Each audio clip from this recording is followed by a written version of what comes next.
capítulo 17.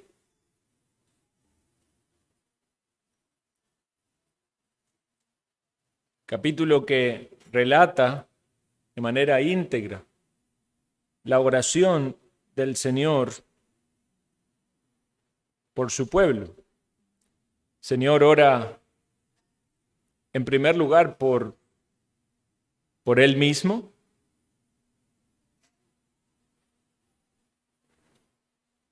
pero también ora por el pueblo, por los creyentes, sus discípulos, en el sentido inmediato, los 11 que estaban con Él.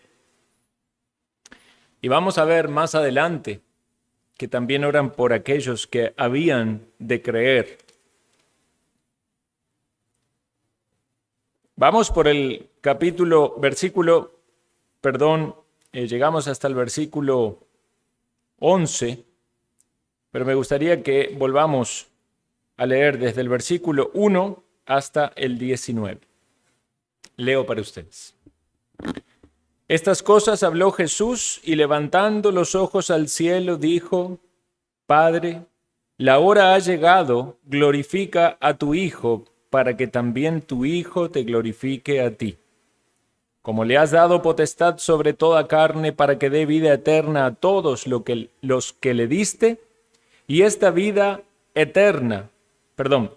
es la vida eterna, que te conozcan a ti, el único Dios verdadero, y a Jesucristo, a quien has enviado. Yo te he glorificado en la tierra, he acabado la obra que me diste que hiciese. Ahora pues, Padre, glorifícame tú al lado tuyo, con aquella gloria que tuve contigo antes que el mundo fuese. He manifestado tu nombre a los hombres que del mundo me diste. Tuyos eran, y me los diste, y han guardado tu palabra. Ahora han conocido que todas las cosas que me has dado proceden de ti, porque las palabras que me diste les he dado, y ellos las recibieron, y han conocido verdaderamente que salí de ti, y han creído que tú me enviaste. Yo ruego por ellos, no ruego por el mundo, sino por los que me diste, porque tuyos son. Y todo lo mío es tuyo, y lo tuyo mío, y he sido glorificado en ellos. Y ya no estoy en el mundo, mas estos están en el mundo, y yo voy a ti, Padre Santo, a los que me has dado. Guárdalos en tu nombre, para que sean uno, así como nosotros. Cuando estaba con ellos en el mundo, y los guardaba en tu nombre, a los que me diste yo los guardé, y ninguno de ellos se perdió, sino el hijo de perdición, para que la escritura se cumpliese. Pero ahora voy a ti, y hablo esto en el mundo, para que tengan mi gozo cumplido en sí mismos. Yo les he dado tu palabra, y el mundo los aborreció, porque no son del mundo, como tampoco yo soy del mundo.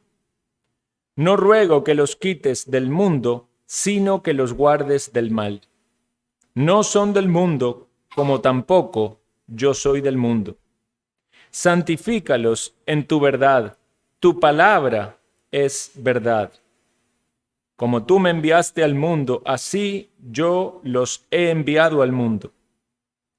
Y por ellos yo me santifico a mí mismo, para que también ellos sean santificados en la verdad. Hasta aquí vamos a leer en este día y vamos a tomar la porción desde el versículo 11 en adelante. Habíamos mencionado algo del versículo 11 en el sermón anterior. Esta es entonces la primera petición que el Señor hace por sus discípulos. Y lo que vemos allí también es que hay un lenguaje que el Señor utiliza que pudiera en algún sentido confundir, pero es bastante claro cuando lo leemos en el texto completo. Dice el versículo 11, ya no estoy en el mundo. Alguien puede decir, pero ¿cómo, Jesús? Dices que ya no estás en el mundo. Jesús todavía no había sido glorificado. De hecho, alguien podría pensar que hay algún tipo de contradicción, porque en el versículo 13 dice, pero ahora voy a ti y hablo esto en el mundo. Entonces debemos entender el tipo de lenguaje que el Señor utiliza para no caer en una ingenuidad en la interpretación. El Señor está anticipando su salida de este mundo. Por eso dice luego, voy a ti. En un sentido, ya el Señor está hablando en su petición al Padre. Ya quizás podemos pensar transportándose en su oración, ¿verdad? Como si Él ya estuviese en la presencia del Señor. Pero los discípulos están en el mundo. Dice, yo voy a ti, dice el Señor, pero ellos están aquí en el mundo y van a seguir experimentando todas las dificultades propias del mundo. Entonces el Señor le pide al Padre esta petición. Dice así, guárdalos en tu nombre para que sean uno así como nosotros. Guárdalos. La primera petición es el cuidado del Señor. Que los guarde, que los proteja. Pero vemos que es un cuidado que está relacionado a la unidad, porque dice, guárdalos en tu nombre para que sean uno. Entonces, ese cuidado tiene que ver sin duda con la unidad que hay en Dios, en el Padre y en el Hijo.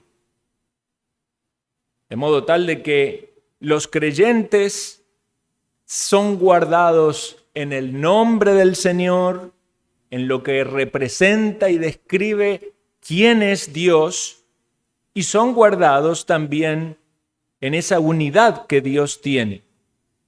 Esto es muy importante, es una petición sumamente importante. ¿Qué pasaría si los creyentes no eran guardados ahora que Cristo se iba? Cristo estuvo allí con ellos y se encargó de cuidarlos.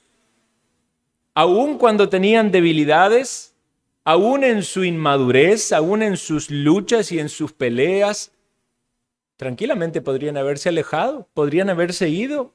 Su fe tantas veces reprochada por el Señor. Hombres de poca fe. Pero ninguno de ellos se perdió porque el Señor los cuidó. Y lo vamos a ver que luego lo dice. Solamente aquel que se perdió no era un verdadero creyente, no era uno de aquellos que el Padre le dio al Hijo. Era así de los discípulos, era de los que estaban en apariencia en el grupo de los elegidos. Y digo en apariencia porque no era un elegido, por eso se perdió. Y la Escritura lo confirma. Pero entonces esta petición que Jesús hace para que haya unidad en los creyentes y en esa unidad sean cuidados es sumamente importante, pero puede traer cuestionamientos. Por ejemplo, alguien podría decir, pastor, tantas iglesias que hay en este mundo. El cristianismo, si hay algo que no tiene, es unidad. Usted hace una fragmentación, hay dentro del cristianismo numerosas religiones, numerosas denominaciones, numerosos grupos, cada uno con su variedad de doctrina o de práctica. Incluso si miramos una misma iglesia local, vemos que la unidad no es óptima.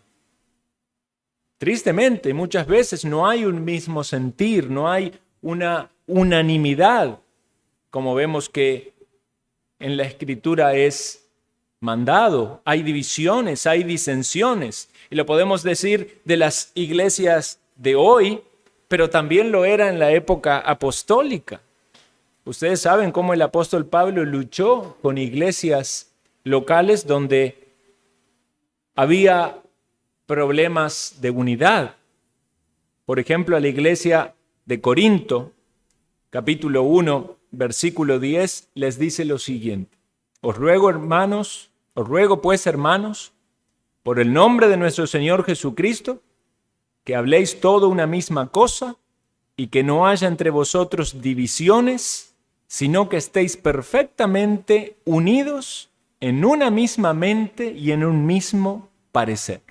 Pablo inicia esa carta, prácticamente en el inicio de la carta, y ya larga un ruego, una petición sumamente importante para esa iglesia, porque era una iglesia que tenía serios problemas de divisiones. Y el ruego que Pablo hace apunta a ese ideal, que la iglesia local esté unida, tengan una misma mente, tengan un mismo parecer, y entendemos específicamente en cuestiones de doctrina, de práctica, de la piedad cristiana. Más adelante el apóstol va a decir, ya luego de una larga disertación, capítulo 11, versículo 18, podemos decir confrontar, ¿verdad? Más sin mucho reparo, lo dice así. Pero en primer lugar, cuando os reunís como iglesia, oigo que hay entre vosotros divisiones. Claro, Pablo no estaba entre ellos. Entonces esos fueron los comentarios que le llegaron a él. Él dice, Pablo, no escuches comentarios de otro. Pero vean cómo dice Pablo. Oigo que hay entre vosotros divisiones y en parte lo creo. En parte lo creo. ¿Por qué? Porque Pablo ya era consciente de los problemas que esa iglesia tenía. Era un temor para Pablo que esa iglesia dé lugar a esas divisiones, a esas disensiones. Y finalmente se aparten de la fe o se ponga en manifiesto que realmente muchos de ellos no eran creyentes. En la segunda carta que escribe Pablo a los Corintios, capítulo 12, versículo 20, expresa este temor. Le dice, pues temo que cuando llegue no os halle tales como quiero, y que yo sea hallado de vosotros cual no queréis, que haya entre vosotros contiendas, iras, envidias, iras, divisiones, maledicencias, murmuraciones, soberbias, desórdenes. Vean, todos estos pecados están relacionados con la falta de unidad o atentan a la unidad de una iglesia local. Entonces, estas descripciones que vemos de la iglesia en Corinto, y podríamos decir de muchas iglesias en la actualidad, nos hacen pensar de que en un sentido práctico la iglesia del Señor no está unida como el Señor lo pidió. Si vemos nuevamente la petición, versículo 11, Padre Santo, a los que me has dado, guárdalos en tu nombre, para que sean uno, así como nosotros. Entonces podemos tener dos consideraciones aquí. Por un lado, alguien podría decir, bueno, entonces es que Dios no respondió favorablemente la oración de Jesús. Jesús le pidió por esta unidad, pero Dios dijo que no. Por eso la iglesia no goza de esa perfecta unidad. Y entender el texto de ese modo tendría implicaciones serias, ¿verdad? Sería pensar que Jesús hizo una oración que es conforme a la voluntad del Padre y Dios la rechazó. ¿De qué manera entonces podríamos confiar de que Jesús va a ser un intercesor por nuestras necesidades si Él mismo no fue atendido o no se le concedió aquello que Él pedía, aún siendo algo bueno? Entonces, la otra opción para entender este texto es que esta oración sí fue contestada favorablemente y que efectivamente la iglesia de Cristo está siendo guardada en el nombre de Dios y que es una como el Padre y Cristo son uno. Y evidentemente esta es la opción correcta. Pero nos lleva a preguntarnos cuál es entonces esta unidad o cómo podemos entender y describir esta unidad. Y en primer lugar, o en primer aspecto, debemos decir que esta unidad es espiritual. Se refiere a la unidad que tiene todos los creyentes o la iglesia de Cristo universal con Dios y con Jesucristo. Es una unidad concedida dada por Dios el Padre a los creyentes en respuesta a esa petición del Hijo, en que nosotros estamos unidos de manera espiritual, tan firme, tan sólida, tan real, al punto tal de que la misma Escritura nos describe como miembros los unos de los otros, a Cristo como la cabeza de la iglesia y a la iglesia como el cuerpo de Cristo. Esa unidad trasciende todas las diferencias o las divisiones que pudiesen experimentar los cristianos en la práctica, en las distintas iglesias locales, en los distintos entendimientos. Debemos pensar entonces que es otro plano. Dios ve a esa iglesia como un cuerpo y ese cuerpo es el cuerpo de Cristo. Y cada hermano, verdadero creyente, cada hermana está unido a Cristo y está disfrutando de esta unión y esta unidad espiritual, cual no puede ser comprendida por compararlo con aspectos prácticos. Es algo óptimo, realizado espiritualmente por Dios y por la obra de Cristo y por su petición.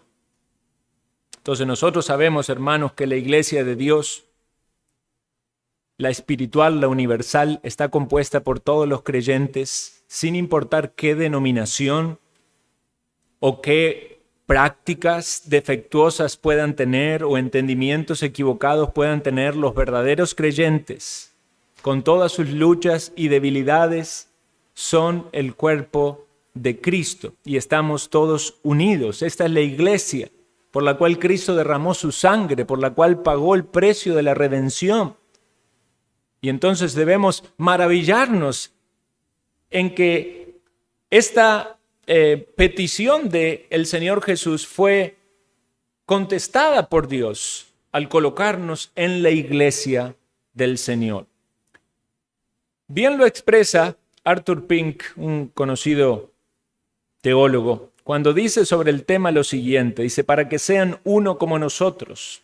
Esto no se refiere a una manifestación de unidad eclesiástica, más bien se trata de una unidad de conocimiento personal y de comunión con el Padre y el Hijo, y por lo tanto de una unidad de espíritu, de afecto y de objetivo. Es una unidad que no es el resultado del acuerdo o el esfuerzo humano, sino del poder divino, al hacer a todos y a cada uno partícipes de la naturaleza divina. ¿Se ha concedido esta petición al Señor? Sí. En Hechos 4:32 leemos: y la multitud de los que creyeron tenían un solo corazón y una sola alma. Y no sigue siendo cierto que entre el verdadero pueblo de Dios, a pesar de todas las diferencias menores, sigue habiendo una unidad real, fundamental y bendita, subyacente a todos los que creen que la palabra de Dios es inspirada, inerrante, de autoridad final, a todos los que creen en la gloriosa persona y descansan en el sacrificio todo suficiente del Señor Jesucristo. Todos aspiran a la gloria de Dios. Todos suspiran por el tiempo en que estarán para siempre con el Señor. Uno como nosotros, dice Jesús, muestra que la unión por la que aquí se ora es una unión divina, espiritual, íntima, invisible e inquebrantable. Entonces, gloria al Señor que estamos unidos de esa manera. Pero aún así alguien podría decir, entonces, la petición de Cristo solo aplicaba a un ámbito espiritual que no toca nuestra práctica. Porque si tocara nuestra práctica, vemos que la iglesia pasa por etapas o periodos de unidad y otros donde no hay tanta unidad, o sea, es variable. Y ante esto debemos también pensar lo siguiente, hermanos. Aunque el pecado está presente en la vida de los cristianos o en la experiencia de la iglesia. La oración del Señor también está siendo contestada en la práctica, porque Dios sigue obrando en su pueblo en respuesta a esta oración por la unidad práctica de la iglesia. Y de hecho, Dios seguirá obrando hasta que seamos completamente transformados y un día estemos en su presencia, y ahí podremos decir con toda certeza que la iglesia está unida de manera perfecta y Dios contestó la oración de Cristo no solo en lo espiritual o en el plano de lo que Dios hace, sino también en la práctica de los creyentes, transformándonos completamente. Recordemos, hermanos, que Dios está obrando en su pueblo, está obrando en los creyentes y nos va moldeando para que seamos conforme a la imagen de su Hijo, para que Cristo sea formado en nosotros, de modo tal de que si la unidad es una característica de Cristo, Dios va formando ese aspecto de Cristo en nuestra vida en relación con nuestros hermanos. Dice Romanos 8:29, a los que antes conoció también los predestinó para que fuesen hechos conforme a la imagen de su Hijo. Como decía predicador, dice, es como si Dios estuviese haciendo una escultura, ¿verdad? Y en un trozo, ¿verdad?, grande del material que el escultor toma, el mármol, lo que sea, y va sacando con su martillo y su cincel todo aquello que no debe estar. Entonces, todo aquello que no debe estar en nosotros es aquello que no es Cristo. Dios va formando a Cristo en nosotros. En Efesios capítulo 4, luego de hablar de los dones, dice, a fin de perfeccionar a los santos para la obra del ministerio, para la edificación del cuerpo de Cristo, hasta que todos lleguemos a la unidad de la fe y del conocimiento del Hijo, a un varón perfecto, a la medida de la estatura de la plenitud de Cristo. El modelo es Cristo y Dios está obrando y formando y moldeando a Cristo en usted y en mí. Y en esa formación, Dios está usando también a los hermanos que tenemos a nuestro lado. Porque no es formar a Cristo a usted en su vida personal, individual, solito ahí, aislado, no. Es formar a Cristo en todas las áreas de nuestra vida, principalmente en esta oración del Señor, en la unidad que debe caracterizarnos con otros creyentes y principalmente, entendiéndolo de manera práctica, con aquellos que Dios puso a nuestro lado. Para los discípulos, eso era estar unido entre ellos. Era para Pedro, era para Juan, era para Jacobo, era para todos los otros que estaban allí, muchas veces discutiendo por cosas innecesarias. Ellos tenían que ser uno como Cristo y el Padre. ¿No es maravilloso, hermanos, pensar que cuando estamos haciendo algo acorde a esta unidad por la que Cristo pidió, estamos no solamente haciendo la voluntad de Dios porque es lo que Dios quiere, sino que estamos siendo participantes en la respuesta de la oración que Jesús hizo al Padre? ¡Wow! Esto es grande. Usted y yo, hermanos, cuando trabajamos por la unidad de la iglesia local, estamos actuando en respuesta a la oración que Jesús le pidió al Padre, que seamos uno. No para nuestra gloria, para la gloria del Señor.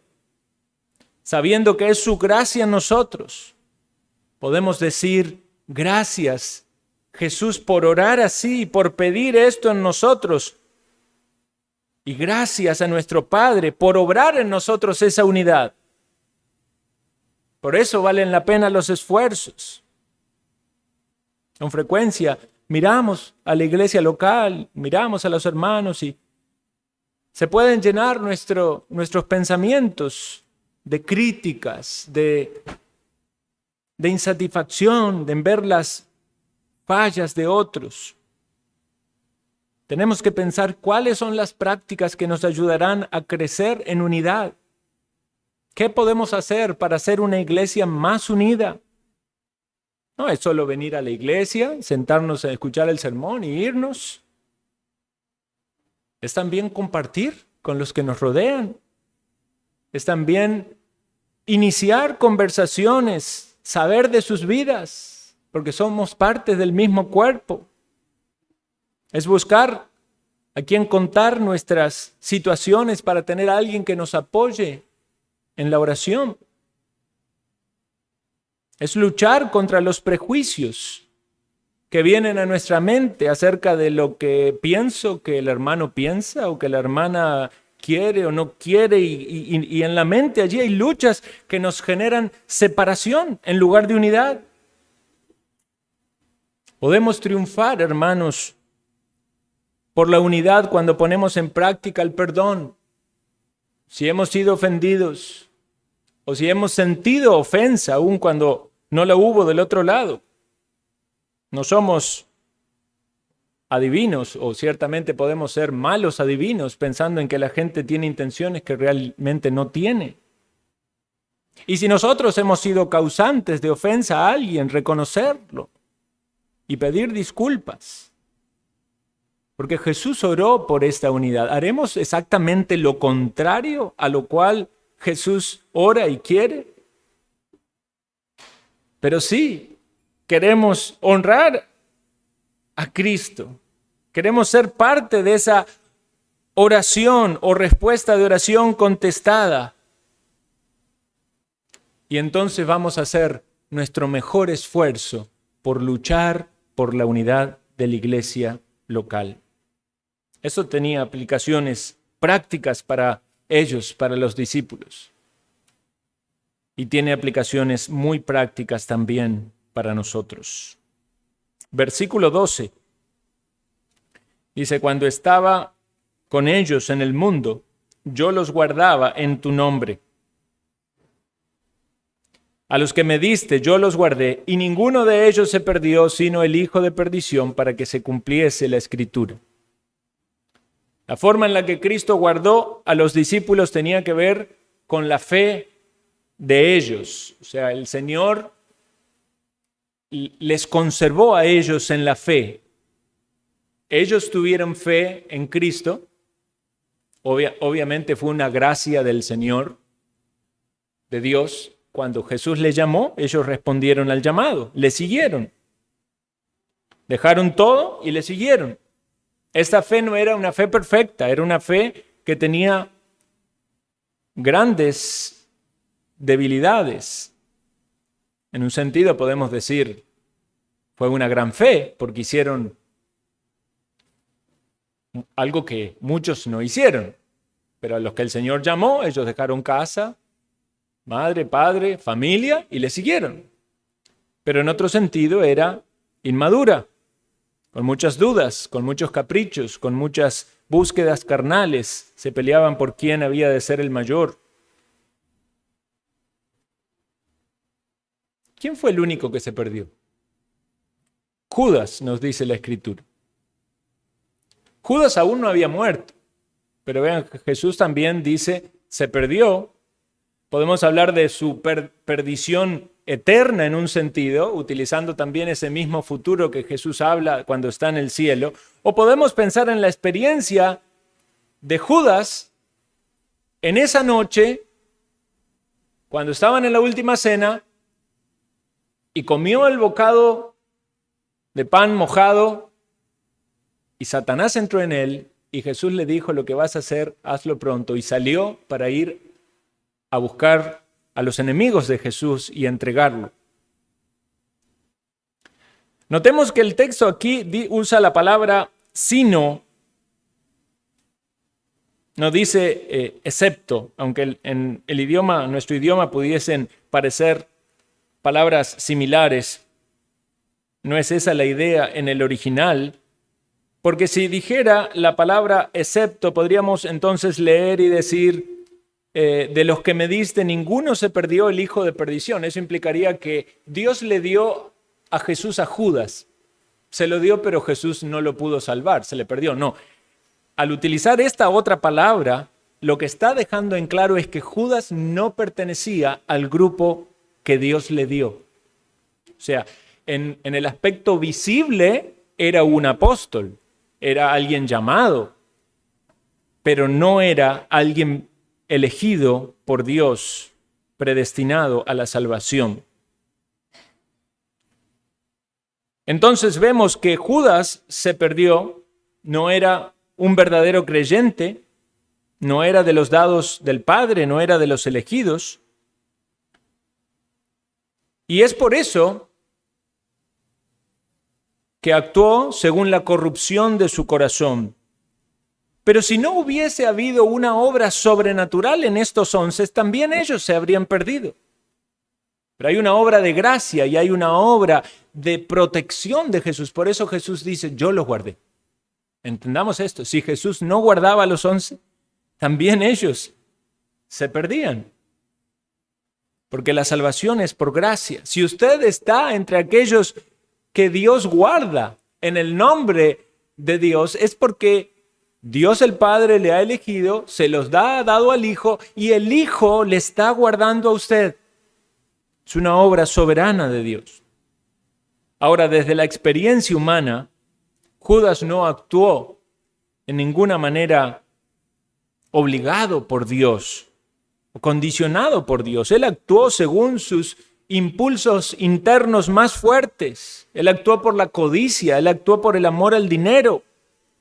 Él prefirió 30 piezas de plata. Él se dio vuelta atrás cuando supo que el fin de Cristo, de su líder o su maestro, era la muerte. Y él no quería ir a la muerte. Él prefería las cosas terrenales. Judas abandonó primero la fe, mostró su apostasía y en ese sentido ya estaba perdido. Y la Biblia anticipaba esto. Salmo 41:9 dice así: el hombre de mi paz en quien yo confiaba, el que de mi pan comía, alzó contra mí el calcañar. Y es un salmo de David, escrito cientos de años antes. Pero vemos que no solo aplicaba en el contexto de David, posiblemente a Aitofel, sino que calza perfectamente en el engaño y el pecado de Judas. Más adelante también David va a usar otro en el contexto de la rebelión de Absalom. Dice el Salmo 109:8, sean sus días pocos, tome otro su oficio. Vean qué interesante. Este mismo texto lo toma el apóstol Pedro y lo aplica a Judas. Toma el libro de los Salmos y dice que eso se aplicaba a Judas. Y es por eso que entonces le buscan a Judas un reemplazo en el oficio del apostolado. Entonces debemos considerar esto cuando leemos en la Escritura un anuncio de que algo se va a cumplir. Eso no exime de responsabilidad a la persona que está siendo partícipe de ese pecado. No puede decir Judas, bueno, es que ya estaba así anunciado. No, Judas actuó bajo su propia responsabilidad y su pecado fue serio. Y así de serio también el pecado de cualquiera que rechaza a Cristo. Usted no está obligado a rechazar a Cristo. Usted no puede acusar a Dios de rechazar a Cristo. Si usted rechaza la salvación, rechaza la palabra de Dios, si usted elige el pecado y elige las cosas de este mundo, sepa que la Escritura se cumple. La palabra se cumple. Y esto debería ser una gran advertencia. Si vemos la palabra de Dios con esta admiración, diciendo, se cumple. Aún aquel que es muy incrédulo, deberían empezar a temblarle las rodillas. Porque si usted no quiere ir a Cristo, sepa entonces cuál es su destino eterno. Pero si usted ve que la palabra se cumple, ¿qué más pruebas necesita entonces para ir al Señor?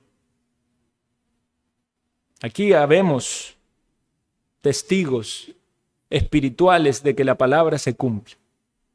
Usted lo ha comprobado, hermano, en su propia vida, que la palabra se cumple. Cuando la Escritura dice, venid a mí todos los que estáis trabajados y cargados, y yo os haré descansar. ¿Cuántos de aquí fueron cansados y cargados a Cristo? Y pueden decir con total y limpia conciencia, yo fui a Cristo así y Cristo me dio descanso, descanso para mi alma, cargada de pecados, cargada de rebeldías. El Señor me dio descanso. Cuando la palabra dice, venid luego, el profeta Isaías dice, Jehová, estemos a cuenta. Si vuestros pecados fueren como la grana, como la nieve, serán emblanquecidos. Si fueren rojos como el carmesí, vendrán a ser como blanca lana. Hay personas que se sentían demasiados pecadores para ser perdonados, porque había quizás 1 o 2 o 3 pecados que los entendía tan graves y tan grandes que pensaba que nadie podía perdonarle. Pero cuando tuvieron fe en el Señor y fueron a Cristo, aún esos pecados fueron perdonados. El apóstol Pablo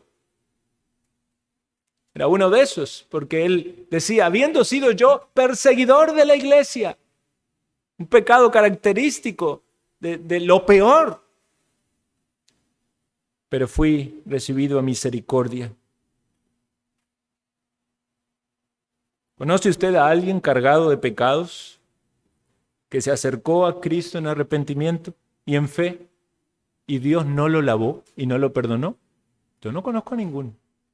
Yo puedo decir, yo llegué al Señor y el Señor me perdonó, me lavó. Puedo saber de muchos de ustedes que también tenían sus muchos pecados. Muchos de ustedes los han compartido aquí en su testimonio de su vida pasada. Y cuando hablan de Cristo, expresan, algunos con emoción en su corazón, que Cristo los recibió, que Cristo los perdonó. No importa lo grave de su maldad. ¿Cómo puede alguien entonces seguir siendo incrédulo de que la palabra de Dios se cumple y no ir a Cristo? Mateo 7:13 dice, entrad por la puerta estrecha, porque ancha es la puerta y espacioso el camino que lleva a la perdición, y muchos son los que entran por ella. Porque estrecha es la puerta y angosto el camino que lleva a la vida, y pocos son los que la hallan. Ahí está la palabra de Dios hablando de una realidad experimental, pero también de un futuro. Allí habla de perdición y habla de vida, cosas contrarias. De hecho, la Escritura, lo leímos, describe a Judas como hijo de perdición. Vea qué triste que quienes hoy van por el camino ancho, van al mismo lugar que fue Judas. Escuche las advertencias de la palabra de Dios y sepa que las Escrituras se cumplen. No sigan ese camino ancho de pecado, de maldad, de incredulidad. Arrepiéntase. Entre por la puerta estrecha. Entre por Cristo. Crea en el Salvador y va a experimentar por la fe el perdón de los pecados y esta unidad maravillosa que solamente por Cristo podemos tener con Dios. Dios tiene buenos deseos para su pueblo. Vea cómo Cristo lo pide el versículo 13. Pero ahora voy a ti y hablo esto en el mundo para que tengan mi gozo cumplido en sí mismo. Vean, a veces somos tan malos, tan pecadores, que pensamos mal de Dios y pensamos mal de Cristo, pero usted lee la Escritura y Cristo quiere su gozo. Entiéndalo. Amigo, amiga, que aún no pone su fe en Cristo, pero entendámoslo también nosotros, los creyentes. Cristo quiere nuestro gozo. O más bien el gozo de Cristo cumplido en nosotros. Las palabras de Cristo, la intercesión de Cristo deben ser un motivo de gozo para nosotros. En su oración, Cristo ora primeramente para ser glorificado junto al Padre, con aquella gloria que antes tenía y que estuvo dispuesto a dejar para venir a hacer la obra de salvación. En su oración Jesús deja en claro que el Padre le dio una obra para hacer y que Él la cumple. Y esa obra era dar vida eterna a los que el Padre le había dado. Y Jesús cumple eso. Jesús vino a dar a conocer al Padre, compartió las palabras que el Padre le dio. Los discípulos creyeron en Jesús, creyeron que era el enviado de Dios, tuvieron una fe salvadora. Y como si fuera poco, Jesús pide que sean guardados y que estén unidos con una unidad que solo puede ser comparada a la unidad en la misma Trinidad. Cuando Cristo resucita de los muertos, estas palabras que él había orado con anticipación serían un motivo de gozo para sus discípulos. En la muerte en la cruz, el derramamiento de su sangre, el perdón de nuestros pecados, la justificación, todo lo que el Señor ganó allí en la cruz, eso trae gozo a nuestro corazón. Hermanos, Jesús sufrió todas esas cosas por el gozo puesto delante de él. Fue a la cruz. ¿Cuál era el gozo? Salvarte, llevarte a la gloria, darte paz, darte perdón. Fue a la cruz. ¿Experimentas tú ese gozo de ser salvo? Quizás no tengas ese gozo porque aún no has ido a Cristo en arrepentimiento y en fe, pero entiende esto. Dios quiere tu gozo y ese gozo solo podrá ser experimentado en la salvación que Él ofrece. Dice el versículo 14, yo les he dado tu palabra y el mundo los aborreció, porque no son del mundo, como tampoco yo soy del mundo. No te ruego que los quites del mundo, sino que los guardes del mal. Yo no soy del mundo, no son del mundo como tampoco yo soy del mundo. No quiero ahondar mucho en esto porque hablamos ya bastante de la enemistad entre el mundo y los creyentes. Este sistema organizado, malvado, perverso, liderado e influenciado por Satanás, por sus demonios, que ataca al creyente, que ataca la fe. El creyente a veces se siente como Lot, cuando estaba en Sodoma, que dice la Escritura, afligía cada día su alma, viendo y oyendo los hechos inicuos de ellos. A veces hay tanta maldad que nos rodea, tantas abominaciones a la luz de la palabra de Dios, que nuestra alma se aflige. Uno desearía salir del mundo y estar disfrutando automáticamente de la presencia del Señor y ser libres del pecado, pero Dios ha decidido que permanezcamos en el mundo. Mientras Dios va moldeando a Cristo en nosotros, hay una obra que hacer. Como bien lo dijo Matthew Henry, Cristo no ora para que sean ricos, grandes en el mundo, sino para que sean guardados del pecado, para que sean fortalecidos en su poder y llevados salvos al cielo. La prosperidad del alma es la mejor prosperidad. Suplicó a su Padre Santo que los guardara con su poder y para su gloria, para que estuvieran unidos en el afecto y en los trabajos según la unión del Padre y del Hijo. No oró para que sus discípulos fueran apartados del mundo, para que escaparan de la ira de los hombres, pues tenían una gran obra que realizar para la gloria de Dios y el beneficio de la humanidad. Pero oró para que el Padre los guardara del mal, de ser corrompidos por el mundo, de los restos del pecado en sus corazones y del poder y la astucia de Satanás, para que pudieran pasar por el mundo como por el país de un enemigo, como él había hecho. No son dejados aquí para perseguir los mismos objetivos que los hombres que los rodean, sino para glorificar a Dios y servir a su generación. El Espíritu de Dios en los verdaderos creyentes se opone al espíritu del mundo. Somos extranjeros, hermanos. Yo soy extranjero y yo puedo experimentar eso en la vida física, pero debemos vivir como extranjeros en este mundo.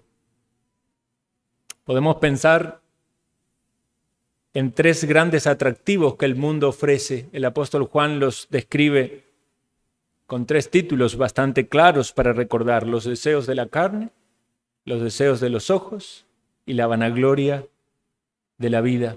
Estas cosas, dicen, no provienen del Padre, sino del mundo. Los deseos de la carne tienen que ver con el cuerpo, con los malos deseos del corazón, con los apetitos para complacer placeres sensuales. Hay que luchar contra la inmoralidad porque el mundo quiere provocarnos a toda costa a tropezar en este tipo de pecados y deshonrar a Dios, corromper nuestra alma. La concupiscencia de los ojos se deleitan en las cosas que ven, materiales, terrenales, estimula la codicia, el materialismo como objetivo o como medio de felicidad en la vida de una persona hace que se aparte del amor de Dios, porque el amor al dinero es raíz de todos los males. En tercer lugar, la vanagloria de la vida, los deseos de grandeza, de renombre, de importancia, de trascendencia, la pompa de una vida vana y gloriosa, que incluye la sed de honores, de aplausos, de reconocimientos o poder. Esa es una lucha profunda en el corazón, pero que muchas veces va a motivar a las personas a tomar decisiones que son pecaminosas.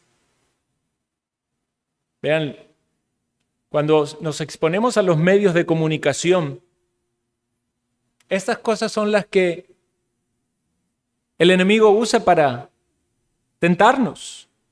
La televisión, o podemos decir ahora las redes sociales.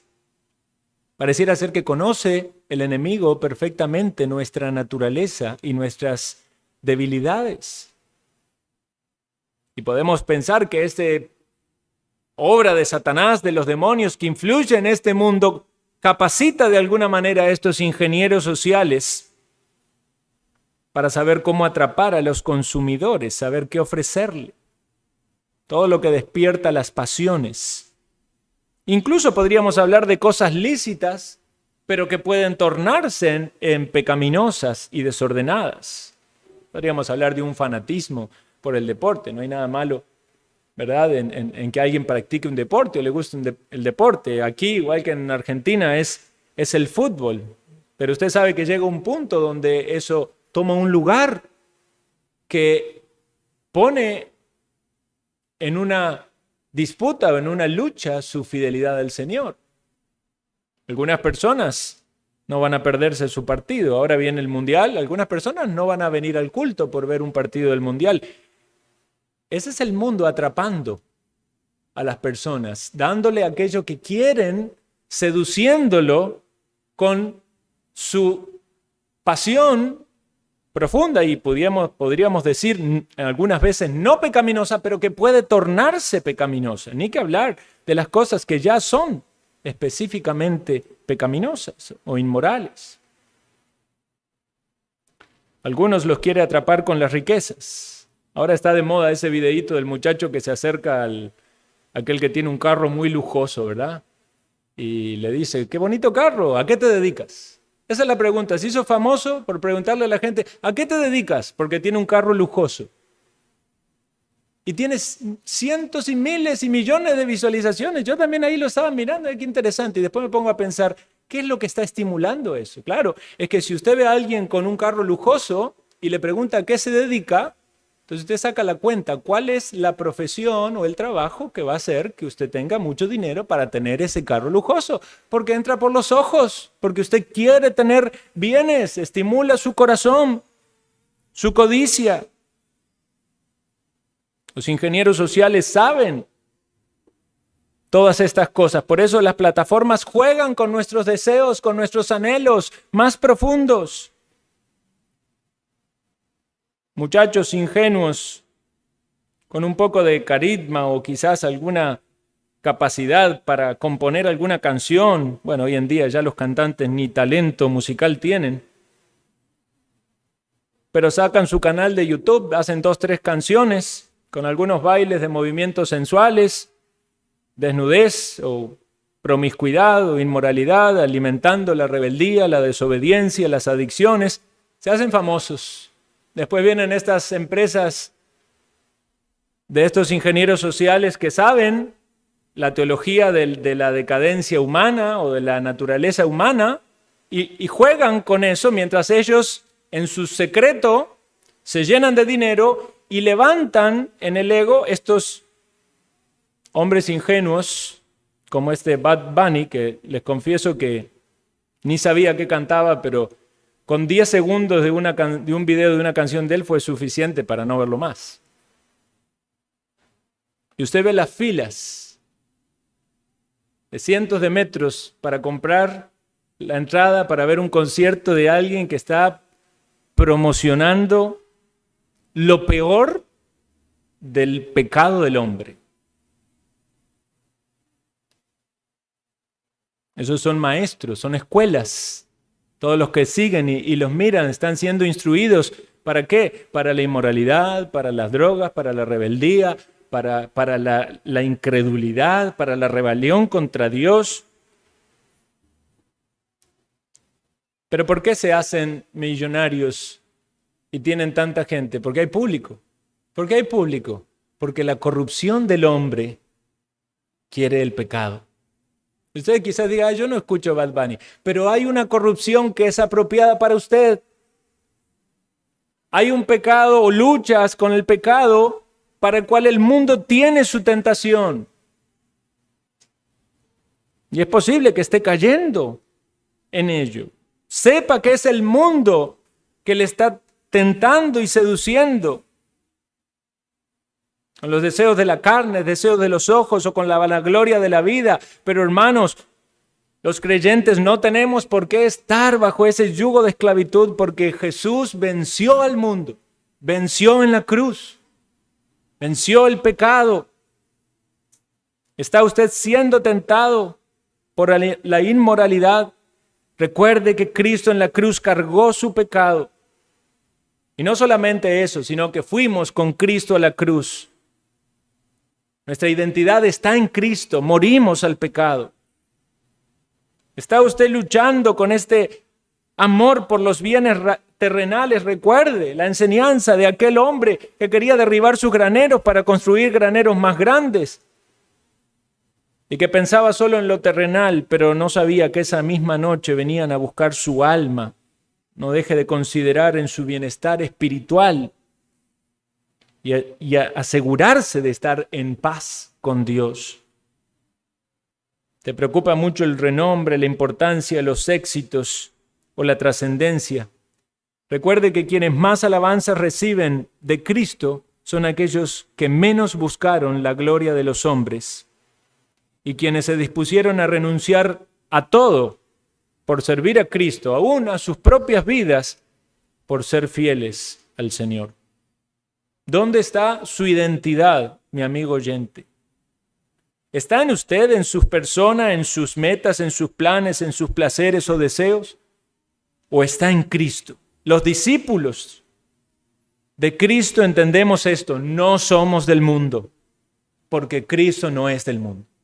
Nuestra identidad está en Cristo, nuestra ciudadanía está en los cielos y queremos guardarnos de este mundo porque también queremos ser la respuesta activa de la oración que Jesús hizo. Si Jesús pidió por usted para que usted sea guardado del mundo, ¿va usted a hacer exactamente lo contrario a lo cual pidió?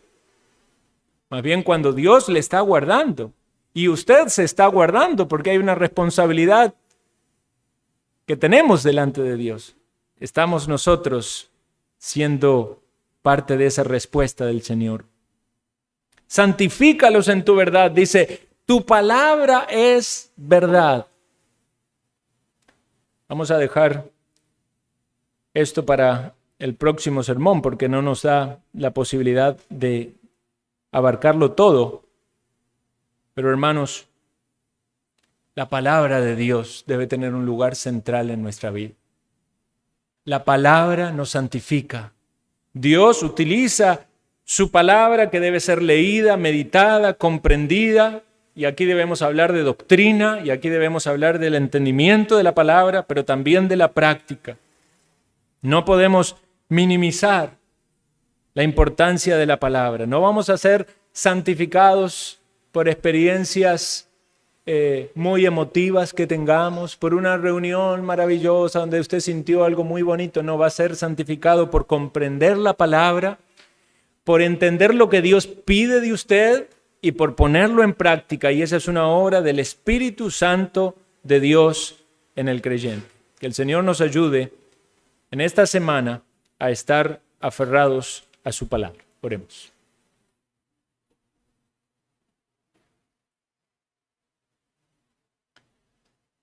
Amado Señor, gracias te damos por tu palabra. Gracias te damos por esta oración que Jesucristo, tu Hijo amado, hizo, intercediendo por nosotros. Oh, qué palabras tan maravillosas. Qué peticiones tan buenas para nosotros. Gracias por pedir eso y por concedernos, oh Padre, estas cosas en Cristo. Ayúdanos en nuestra responsabilidad diaria para actuar y vivir como tus discípulos. Necesitamos de tu Santo Espíritu, capacitándonos para honrarte y obedecerte y ser así también instrumento en respuesta a la petición de Jesús. Fortalece a tu pueblo, guárdanos, Señor, del mal, a las luchas particulares que cada uno tiene. Que tu gracia, Señor, nos socorra, nos fortalezca en la fe, concede unidad a la iglesia y salva a los perdidos, para que nadie pueda rechazar, Señor, entre nosotros una salvación tan grande, un amor tan grande manifestado por Cristo. Oh Padre, que aquellos que van en el camino ancho puedan reflexionar sobre sus obras, arrepentirse de sus pecados, ir a Cristo con fe.